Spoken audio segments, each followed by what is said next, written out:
So it's the morning after the game, and quite surprisingly, we're feeling quite fresh.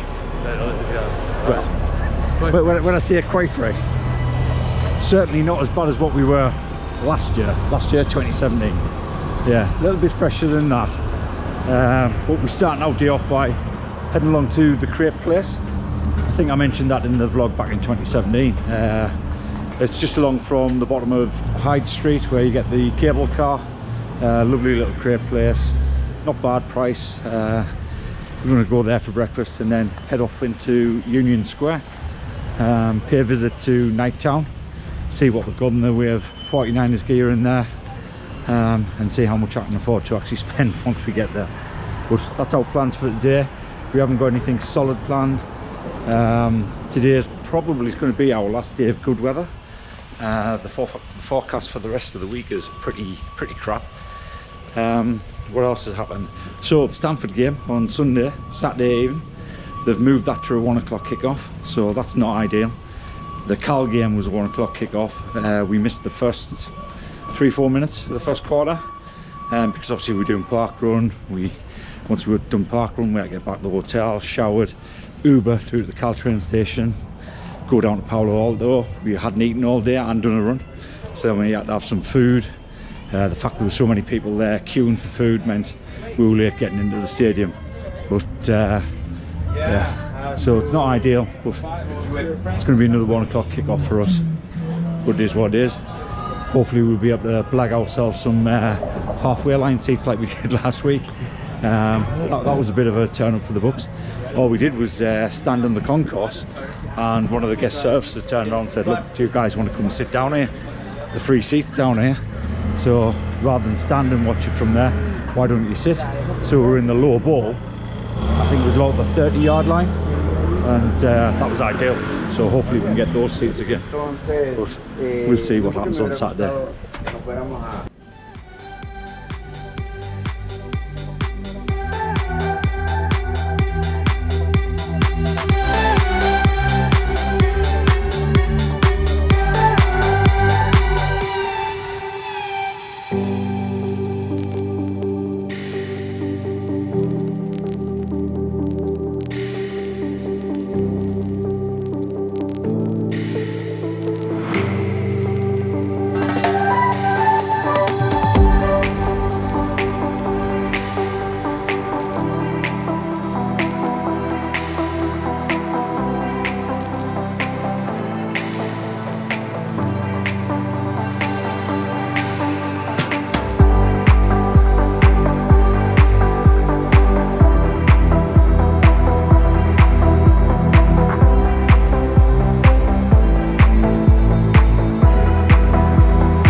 So we're currently on Hyde Street, walking up towards Lombard Street, purely to get on the cable car up there, get away from the queues down the bottom. Whew. And as you can tell, I'm already out of breath, and that's because this is I think it's a 24% gradient, so it's quite steep. And amusingly, this is one of the running routes that I created for both David and myself. But I don't think we're going to be running this. If you notice just over my left shoulder there, that house used to be owned by Nicolas Cage. I don't know when he owned it, but he owned it for a few years. And he could very still own it, because I don't think it's been sold. But yeah, that used to be owned by Nicolas Cage. Now this bank is absolutely killing me. So like I said, I'd be very surprised if David and myself managed to run up it. Jesus, it's some hard going. So look at the views there. The Golden Gate Bridge. So you can see the Golden Gate Bridge there. all the way over to Marin Headlands, Sausalito. You got Tiburon there, which is, that's where Robin Williams used to live. Just round the corner, as you can see, you've got Alcatraz with Nicolas Cage's old house in the foreground there, and the cable cars come up and down this road. But I mean, you can see by the bank, this is one hell of a steep bank. So take some down. You need to be reasonably fit. I think both me and David are reasonably fit, and it's killing us, and we've only just started walking up it. Literally where you can see the intersection down there, that first one, that's where we started walking up this bank, and it's an absolute killer. So don't be surprised if you see on the news that 2 English guys were found having a heart attack just at the top of Lombard Street. But yeah, I think as far as running up here is concerned, don't know what I was thinking of, because that's definitely not going to happen.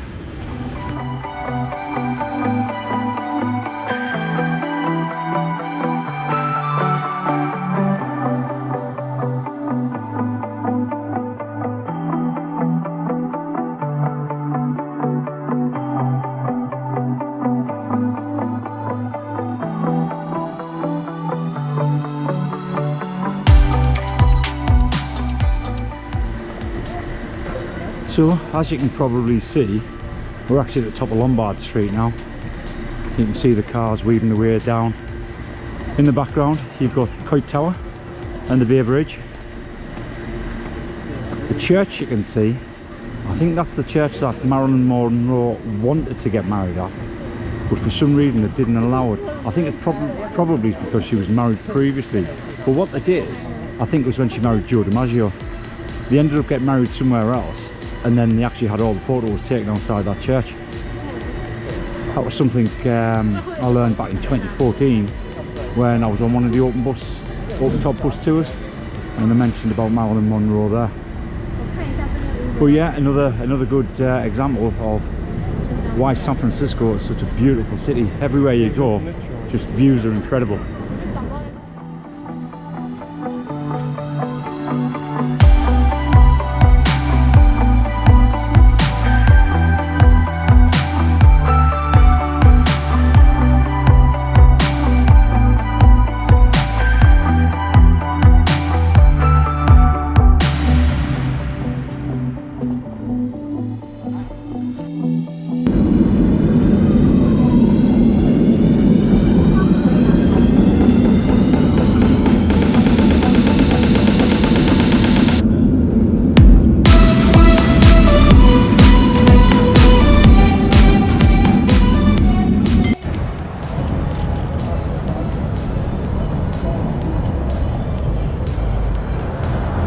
For some reason, one of the places that I didn't really show in the vlog last time we were out here in 2017 is Union Square, which I've no idea why I didn't show it, because we were here plenty enough. We're on our way to Nighttown now to see what 49ers gear they've got in there. I know they've got the salute to service hoodies and caps, so I'm going to have a look at those and see what the prices are. They generally have stuff in Nighttown that you can't get anywhere else. I got myself a pair of joggies there last time. They weren't on any of the team stores. The only place I'd ever seen them was Nighttown, so it's always good to go in there and check what stuff they have out. So yeah, this is Union Square, so I'll give you a quick look at Union Square.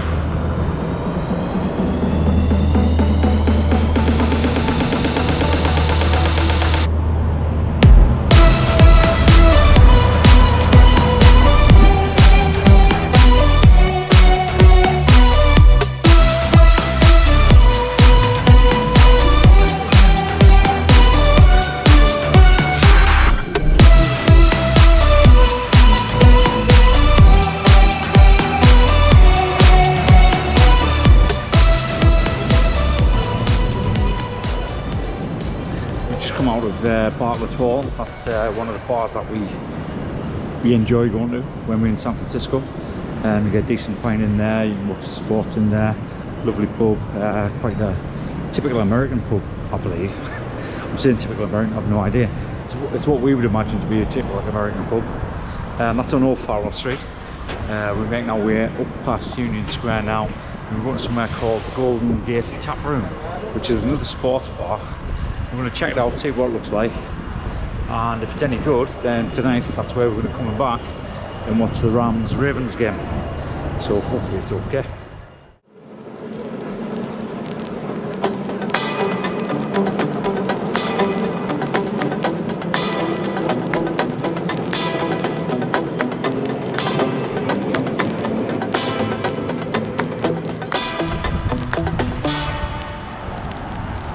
So this is it, this is the Golden Gate Tap Room.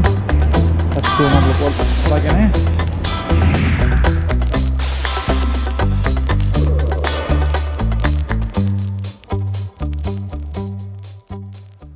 The Golden Gate Tap Room is located on Lombard Street. It's about half a block up from Union Square. Both the food and drink prices are reasonable and the quality of both is really good. It got busy between 6 and 9, but as we had a table and an open tab, we were fine. You occasionally get girls coming around with shots, but they don't try hard selling and will wander off after the first rejection. The bar has a few widescreen TVs, including 2 giant projector screens for watching whatever sport happens to be on while you're there. The pool table is it's $1 per game, and the table is in decent condition. We had intended only being at the bar for a quick drink and to decide whether or not we'd come back to this bar for the Ravens-Rams game. However, due to a misunderstanding with the kickoff time, i.e. we thought it was 8 o'clock, not 5 o'clock, it was pointless going all the way back to Pier 39, which is where the hotel is, just to come back up to Union Square. And it would have literally taken us all of our time to get back to the hotel and back to Union Square, so it was a pointless journey. Therefore, what started out as a quick recce turned into a very long night of drinking, playing pool and watching the game. And we didn't actually leave until 1:30 in the morning. So it was quite a long night indeed. Completely unintended, but these things happen even when you plan them. But it was a really good night, really good bar, and we would definitely recommend this place.